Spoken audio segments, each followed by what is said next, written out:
ठीक है बच्चों। अच्छा आपने अब इसको हटा लो, वीडियो को हटा लो यहाँ से। ठीक है, अब देखो क्लास जाने का टाइम आ गया, थोड़ा 5 मिनट और बचे। अब इसको जल्दी से समझेंगे। सबसे बड़ी कोशिका कौन है? शुतुरमुर्ग का अंडा। और शुतुरमुर्ग आप जानते हो बच्चों, यानी ये शुतुरमुर्ग एक जिसे ऑस्ट्रिच बोलते हैं, ऑस्ट्रिच के जो अंडा है वो सबसे बड़ी जंतु कोशिका है। समझ आ गया? सबसे बड़ी, आकार में सबसे बड़ी। अब बात यूं कर सकते हैं, तो स्मॉलेस्ट और लार्जेस्ट हो गया। अब बात यूं कर सकते हैं, लंबाई की बात हम कर सकते हैं। लंबाई में तो सबसे लंबी कोशिका, और हम जान बच्चों, एक तो होता है लार्ज, एक होता है लॉन्ग। तो ये कौन है? सबसे लंबी। और सबसे लंबी को आप लोग क्या बोलेंगे? लॉन्गेस्ट। क्या बोलते हैं? तो सबसे लॉन्गेस्ट जो सेल है जंतुओं में, मानव में, वो कौन है बच्चों? तंत्रिका। मतलब nerve cell. Very good, nerve. तंत्रिका। वेरी गुड, नर्व है, या फिर आप उसको बोलते हैं न्यूरॉन। ओके, तो सबसे लंबी कोशिका तंत्रिका है। पादपों की बात हम करें, पादपों में सबसे लंबी कौन है? पादपों में सबसे, यानी ये तो किस में? जंतु में। और पादपों में सबसे लंबी जो कोशिका है, यानी पादपों की कर सकते हैं रेमी, रेमी कोशिका, रेमी, जिसकी लंबाई लगभग अगर बात हम कर सकते हैं 90 सेंटीमीटर। कितनी बच्चों?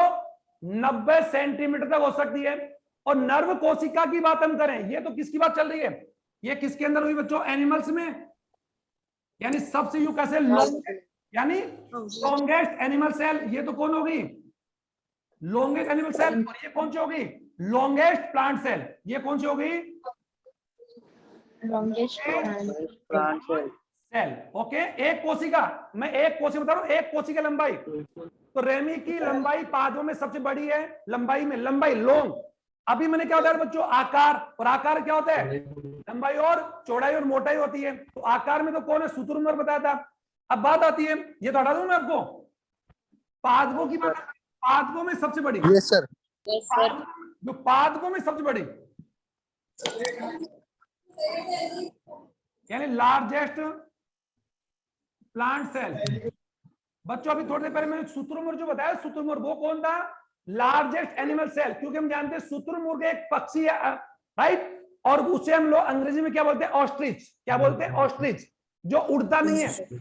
उड़ता नहीं है। आपको मालूम होगा कि यू कैसे फ्लाइंग लेस एक एनिमल, यू कैसे एक एविज है, एक बर्ड है, जिसके द्वारा दिया गया अंडा, जिसके द्वारा दिया गया अंडे का आकार अगर बात हम करें तो लगभग बच्चों 12 से 15 सेंटीमीटर। कितना?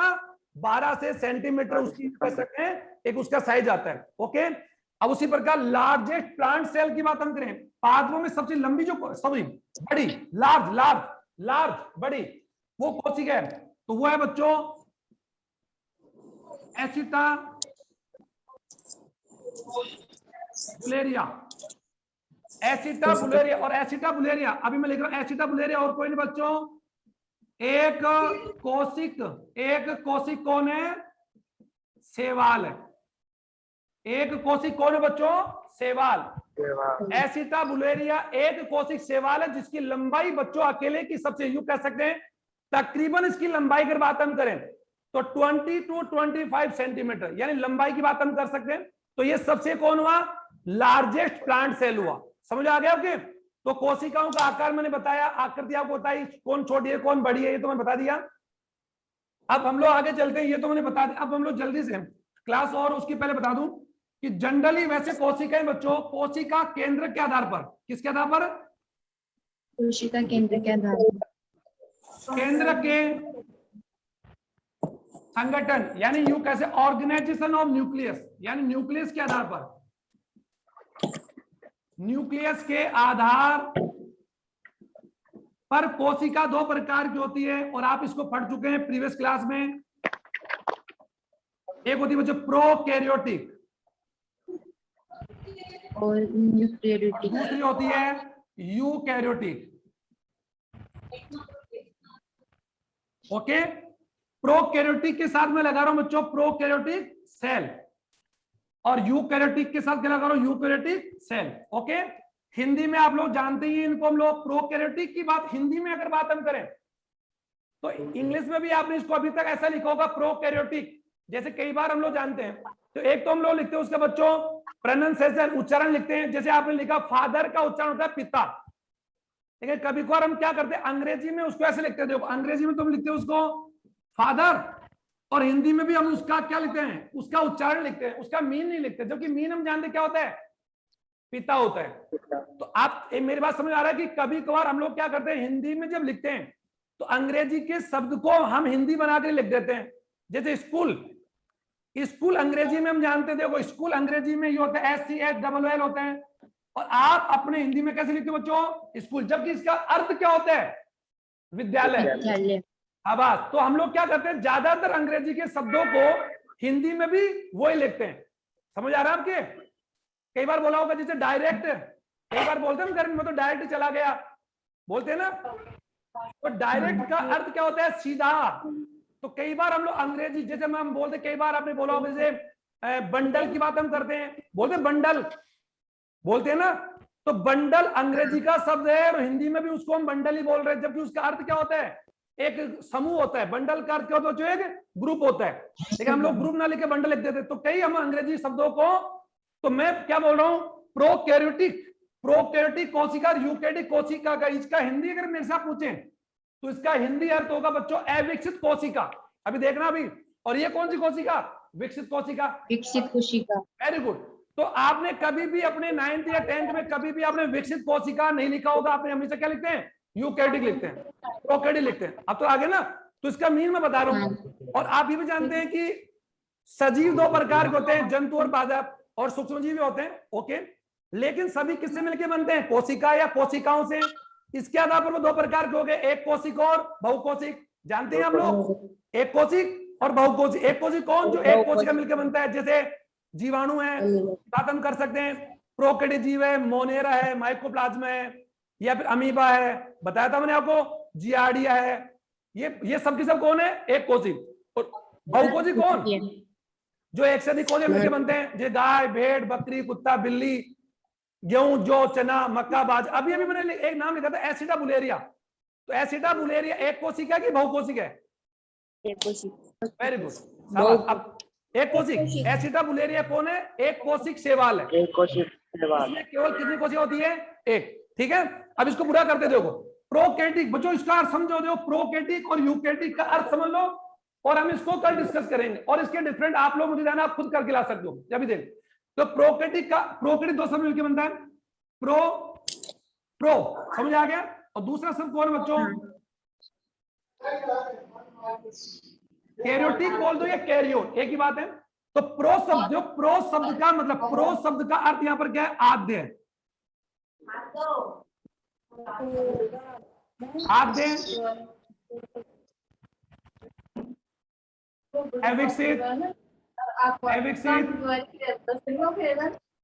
प्राचीन, बड़ा आवाज नहीं, प्राचीन और आदि। अब देखो इसका अर्थ समझ लो, प्रो शब्द का अर्थ, जब भी कभी प्रो शब्द आ जाए आपके, और आप जानते हैं हिंदी में आप लोग सुनते होंगे प्रत्यय उपसर्ग, जानते हैं उपसर्ग यानी वह शब्दांश जो किसी शब्द के आगे लगता है, आगे, याद है ना, आगे लगता है, हाँ, और प्रत्यय का लगता है पीछे लगता है। तो अंग्रेजी में इसे बोलते बेटा प्रीफिक्स और सफिक्स बोलते हैं।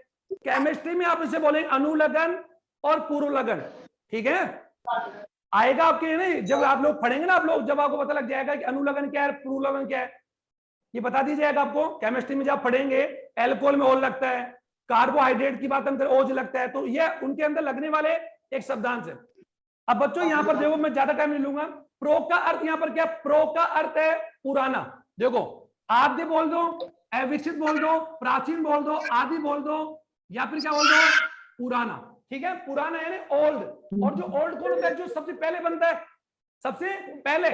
अब मैं आपको पूछो आप लोगों, आप लोग बच्चों आधुनिक हैं या प्राचीन है, तो आधुनिक ही है।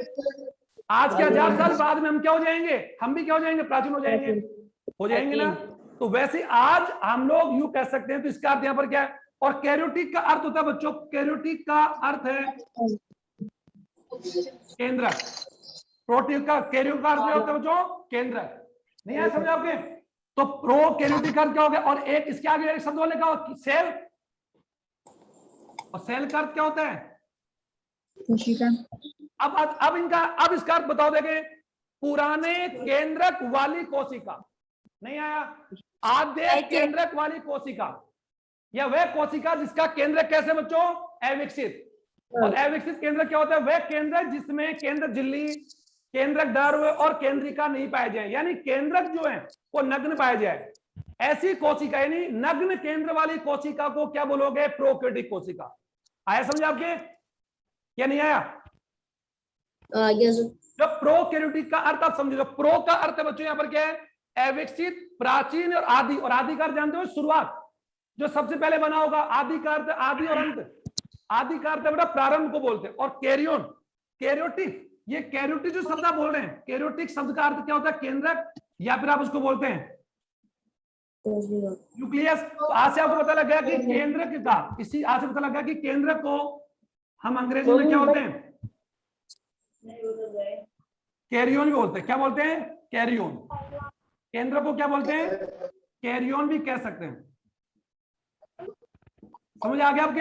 और सेल मतलब सेल, तो इसका अर्थ क्या हो गया? प्रोकैरियोटिक सेल क्या होगी? वह कोशिका जिसका केंद्रक अविकसित हो, नग्न हो, आद्य हो, प्राचीन हो, आदि हो या पुराना, एक ही बात है। तो पुराने केंद्रक वाली कोशिका। समझ आ गया? अब यूकैरियोटिक में हो, यूकैरियोट, यू शब्द होता है, यू का अर्थ होता है बच्चों विकसित बोल दे या फिर डेवलप्ड बोल दो। क्या बोल दो? डेवलप्ड। ओके, विकसित, डेवलप्ड बोल सकते हैं। समझ आ गया? विकसित, और या फिर क्या बोल सकते हैं? नया बोल सकते हैं, न्यू बोल सकते हैं, ऐसे। और हम जानते इसमें भी एक शब्द है कैरियोटिक का, क्या? और कैरियोटिक का तभी अभी आप लोगों ने क्या लिखा था? केंद्रक। सेल का क्या लिखा था आप लोगों ने? कोशिका। अब बताओ, देखें, पढ़ो, क्या बोलेंगे? विकसित केंद्रक वाली कोशिका, वह कोशिका जिसमें केंद्रक क्या होता है? विकसित होता है, एडवांस होता है। तो यहां पर आप लोग विकसित लिख सकते हैं, डेवलप लिख सकते हैं। एक शब्द और लिख रहा हूं मैं यहां पर, एडवांस। क्या लिख रहा हूं? एडवांस। समझ आ रहा है आपके? और कैरियोटिक का आप जानते हो केंद्रक। तो ऐसी, तो दोनों कोशिका में अंतर क्या हो गया? प्रोकैरियोटिक और यूकैरियोटिक कोशिका में अगर डिफरेंट देखें तो sir there are several difference, काफी डिफरेंस है। तो एक काम करेंगे, आज आप लोग ध्यान दीजिए, थोड़ा बता रहा हूं आपको। प्रोकैरियोटिक कोशिका और यूकैरियोटिक में मुख्य अंतर क्या है? एक अंतर तो है केंद्रक का। समझ आ गया? अच्छा, एक बात और मैं बता दूं, प्रोकैरियोटिक कोशिका का केंद्रक क्या होता है? अविकसित होता है, यह विकसित होता है। और एक बात और, हालांकि अगर मैं इसको हटा दूं, इसको मैं अगर हटा दूं, तो प्रोकैरियोटिक कोशिका देखो, तो ये एक प्रोकैरियोटिक कोशिका देखो, और इधर यूकैरियोटिक कोशिका देखिए, इधर इधर देखिए, इधर हम लोगों ने एक यूकैरियोटिक कोशिका ले ली, और कोई भी ले सकते हैं, ये ले ली। ओके, इनमें इस कोशिका में जो केंद्रक होगा वो क्या होगा? अविकसित होगा, मतलब नग्न होगा। और नग्न करते हैं जिस केंद्रक में केंद्र झिल्ली, केंद्रक दैर्घ्य और केंद्रिका नहीं हो। जबकि अभी थोड़ी देर पहले मैंने बताया था कि विकसित केंद्रक में केंद्र झिल्ली हो। तो इस यूकैरियोटिक कोशिका का जो केंद्रक होगा उसमें केंद्र झिल्ली होगी, और केंद्र दैर्घ्य होगा, और गुणसूत्र आनुवंशिक पदार्थ होंगे, और यह केंद्रिका होगी। इस केंद्र को आप लोग क्या बोलोगे? विकसित केंद्रक। इस कोशिका में जो केंद्रक होगा उसमें केवल आनुवंशिक पदार्थ होगा, यानी इस केंद्र, हम जानते हैं कि केंद्रक में आनुवंशिक पदार्थ होता है, तो इसके आनुवंशिक पदार्थ, इसके केंद्रक अनुसार क्या होगा? डीएनए और आरएनए, डीएनए और आरएनए और नॉन स्टोन प्रोटीन। और यूकैरियोटिक कोशिका के केंद्रक में आनुवंशिक पदार्थ जो होगा वो क्या क्या होगा? डीएनए, आरएनए, स्टोन और नॉन स्टोन।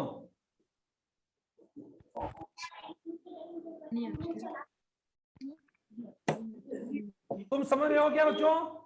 समझ रहे हैं क्या आप लोग? भावेश? Yes sir. चल आप इसको अभी मैं खत्म करता हूं, कल पढ़ेंगे इसको, टाइम भी नहीं है अभी। तो आप इतना ध्यान दो, प्रोकैरियोटिक का हिंदी में समझ आ गया? प्रोकैरियोटिक, ठीक है, यूकैरियोटिक। अब प्रो और यू में आप बता दीजिए कौन सी कोशिका को आप लोग डेवलप्ड कहेंगे? यूकैरियोटिक को। यूकैरियोटिक। तो आप बता दीजिए जो धरती पर जो निम्न वर्ग के प्राणी हैं, जो धरती पर सबसे पहले आए होंगे, जैसे जीवाणु, माइकोप्लाज्मा, पीपीएलओ, ये सब कौन से जीव हैं? प्रोकैरियोटिक है। और बाकी उसके बाद भी जो जीव आ गए, जैसे हम लोग गाय, भेड़, बकरी, मानव, हम सब में कौन सी कोशिका हैं? यूकैरियोटिक। तो प्रोकैरियोटिक और यूकैरियोटिक दो प्रकार कोशिका होती है, किसके आधार पर? केंद्रक और इनमें बेसिक जो डिफरेंस मैं आपको बता रहा हूं कि प्रोकैरियोटिक कोशिका में देखो केंद्रक एविक्स होता है, केंद्र झिल्ली नहीं पाई जाती, केंद्र ध्रुव नहीं पाया जाता, केंद्रिका नहीं पाया जाता। और इस कोशिका का केंद्रक बच्चों कहीं भी हो सकता है, कोशिका में कहीं पर भी बिखरा हो सकता है। क्यों?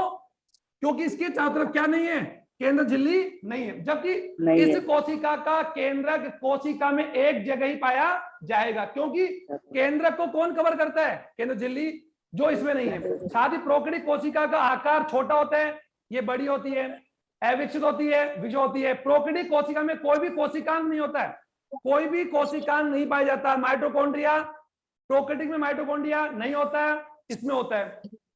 गाल्गी कॉय प्रोकैरियोटिक में नहीं होता, इसमें होता है। समझ आ रहा है आपके?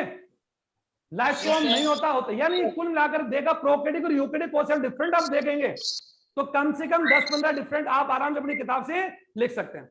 लिख रहे हो क्या आप? हालांकि प्रोकैरियोटिक और यूकैरियोटिक का जो मैं जो आपको जो बताऊंगा, कल बताऊंगा आपको, लेकिन आप लोग ये 9th क्लास में आप लोगों ने पढ़ा हुआ है कि एक प्रोकैरियोटिक कोशिका आकार में छोटी होती है, जैसे प्रोकैरियोटिक क्यों कहते हैं, क्योंकि उसका केंद्रक नग्न होता है। अब देखो इस कोशिका देखो ये, और प्रोकैरियोटिक कोशिका उदाहरण, प्रोकैरियोटिक कोशिका उदाहरण आप सुन लीजिए, जैसे कि जीवाणु, जीवाणु बीजीए नीलहरित शैवाल, नीलहरित शैवाल, और माइकोप्लाज्मा यानी पीपीएलओ, ये सब के सब बच्चों, ये सब यानी जीवाणु, नीलहरित शैवाल और पीपीएलओ, ये सब के सब किसका उदाहरण है, प्रोकैरियोटिक। तो जितने भी जीवाणु होते हैं वो सबके सब कौन सी कोशिका मिलकर बनते हैं, प्रोकैरियोटिक से। और इनके अलावा जो जीव होते हैं, जैसे कि अमीबा की बात हम करें, पैरामीशियम की बात हम करें, गाय, भेड़, बकरी, मच्छर आदि में जो कोशिका होती है हमारी बॉडी में, हमारे शरीर के अंदर कौन सी कोशिकाएं होती है बच्चों, यूकैरियोटिक। ठीक है, पादपों में यूकैरियोटिक, हाँ ये अलग बात है। यूकैरियोटिक फिर दो प्रकार की होती है, पादप यूकैरियोटिक और जंतु यूकैरियोटिक, और ये भी दो प्रकार की होती है, पादप प्रोकैरियोटिक और जंतु प्रोकैरियोटिक। ठीक है, कल पढ़ेंगे। लेकिन प्रोकैरियोटिक कोशिका में देखो ये जो दिख रही है, ये कौन है, इसका आनुवंशिक पदार्थ। कल मैंने आपको कहा था आनुवंशिक, वेरी गुड, आनुवंशिक पदार्थ है। इसके आनुवंशिक पदार्थ क्या क्या बच्चों, देखो DNA, RNA, non stone protein है, स्टोन प्रोटीन नहीं है। तो प्रोकैरियोटिक कोशिका में स्टोन प्रोटीन नहीं पाई जाती, इसमें क्या होती है, पाई जाती है। अच्छा, इस कोशिका का आनुवंशिक पदार्थ कोशिका में कहीं भी हो सकता है। देखो मैंने इसको यहाँ दिखाया, क्या ये यहाँ हो सकता है, हाँ यहाँ पर, यहाँ पर, यहाँ पर। तो ये कोशिका में क्या हो सकता है, बिखरा हुआ। जबकि यूकैरियोटिक कोशिका का आनुवंशिक पदार्थ किससे गिरा हुआ है, केंद्रक झिल्ली से। किससे, केंद्रक झिल्ली से। और आप जानते हैं कि केंद्रक, अब देखो मैं एक बार बता दूं कि केंद्रक के अभी, अगर हालांकि टॉपिक तो नहीं है, लेकिन आप जानते हैं कि किसी विकसित केंद्रक के अंदर, जो एक विकसित केंद्रक में क्या क्या होता है,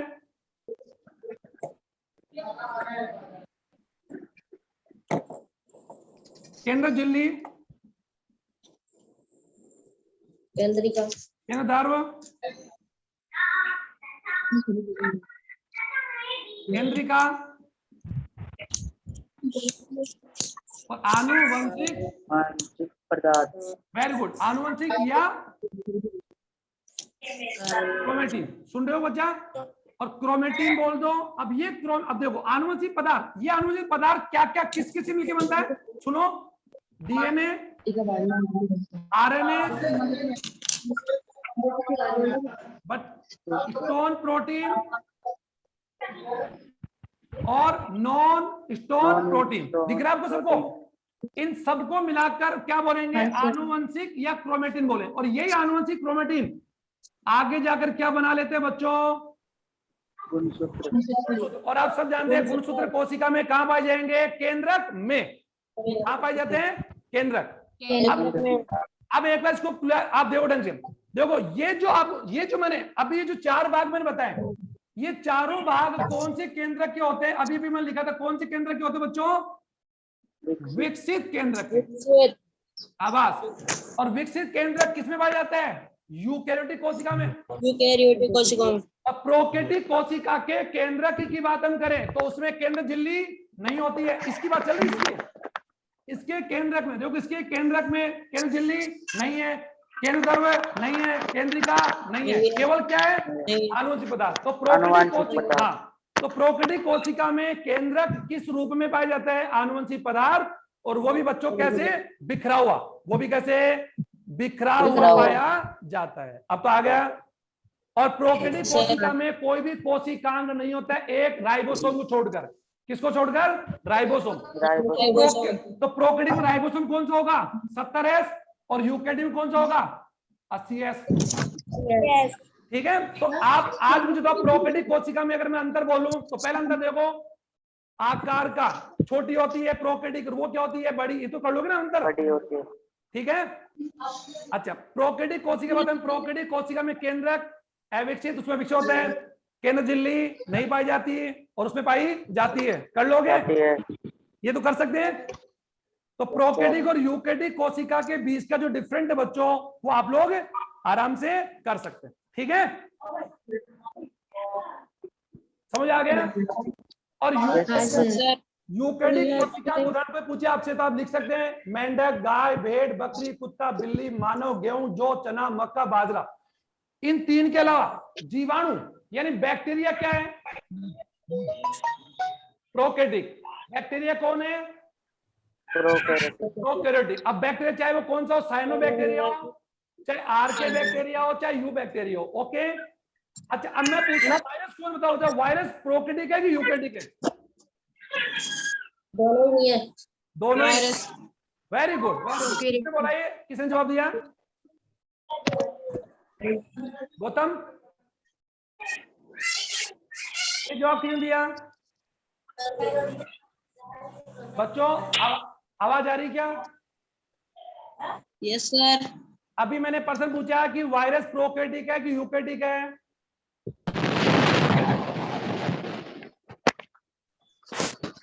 बताइए। दोनों ही नहीं है ना, क्योंकि वायरस कौन है? वायरस कौन है? एकोसिक है।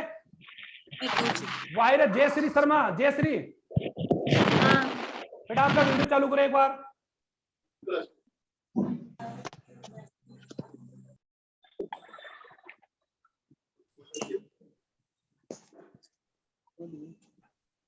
गायब हो, स्क्रीन से नहीं आ रही वो। चलो ठीक है। ज्योति गुजर समझ आ रहा हो कि? ज्योति, ज्योति समझ आ गया आप लोग? अब मुझे प्रोकैरियोटिक यूकैरियोटिक में डिफरेंट कर लोगे? Yes sir. कल आप अपनी नोटबुक में, कल हम लोग पढ़ेंगे प्रोकैरियोटिक कोशिका का डायग्राम। कल मैं आपको प्रोकैरियोटिक और यूकैरियोटिक कोशिका का डायग्राम बनाकर, आज तो कौन डायग्राम बनाया मैंने आपको? रफ। कल बाकायदा पूरा डायग्राम बनाते फिर आपको मैं कल समझाऊंगा। लेकिन आप लोग कम से कम मोटे मोटे 10 अंतर तो कर ही लोगे। Yes sir. Yes sir. ठीक है, एग्जाम्पल याद हो गए। अच्छा आप बताओ हम लोग कौन है? प्रोकैरियोटिक है या यूकैरियोटिक है? यूकैरियोटिक। और यूकैरियोटिक में कौन? बहुकोशिक यूकैरियोटिक। ठीक है। अच्छा, अमीबा कौन है? अमीबा एक कोशिकीय जीव है, लेकिन अमीबा एक कोशिकीय जीव है। प्रोकैरियोटिक है। यूकैरियोटिक। यूकैरियोटिक यूकैरियोटिक से बना हुआ है। किससे? यूकैरियोटिक। अच्छा, मैं आपको पूछता हूँ जीवाणु का नाम दे रहा हूं मैं आपको, विब्रियो कोलेरी, जिसे हैजा होता है। कौन सा जीवाणु? विब्रियो कोलेरी से कौन सा रोग होता है बच्चों? हैजा। अच्छा, अब बताओ विब्रियो कोलेरी कौन है? जीवाणु है? वायरस। प्रोकैरियोटिक है कि यूकैरियोटिक है? प्रोकैरियोटिक। क्यों? क्योंकि मैंने पहले लिख रखा है सभी जीवाणु, ऑल बैक्टीरियाज आर प्रोकैरियोटिक। और वो भी कौन से? यूनिसेलुलर। और यूनि का अर्थ क्या होता है बच्चों? एक। ओके। और मल्टी का अर्थ क्या होता है? मल्टी, बहुकोशिक। और एकोशिक का अर्थ क्या होता है? एसेलुलर। तो मैं अगर आपको पूछूं राइट ए सेलुलर ऑर्गेनिज्म, या गिव ए सेलुलर का नाम बताओ। कोई एक ए सेलुलर जीव का नाम बताओ। जी बाबू जीव कौन है? जो अरे एकोशिक जीव कौन है? छोटे class virus. Virus. Very good, है ना? तो वायरस कौन हुआ? एकोशिकीय जीव, और वो सजीवी और निर्जीवी। चलो बच्चों ठीक है, अभी मेरी 12th क्लास चालू होने वाली है, कल मिलते हैं हम लोग। ठीक है। अरे गुड मॉर्निंग तो बोलो आप लोग। गुड मॉर्निंग नहीं बोल रहे हो? Good morning sir. Good morning sir. तुम सबके सब। Morning sir. अच्छा मैं एक प्रश्न पूछ रहा हूं, तुम सबके, अच्छा सुन ली, आप लोग सबके सब नालायक हैं क्या? No sir. तो फिर Good afternoon. गुड मॉर्निंग बोला करो, ठीक है? Okay, good afternoon. कल मिलते हैं फिर। ठीक है।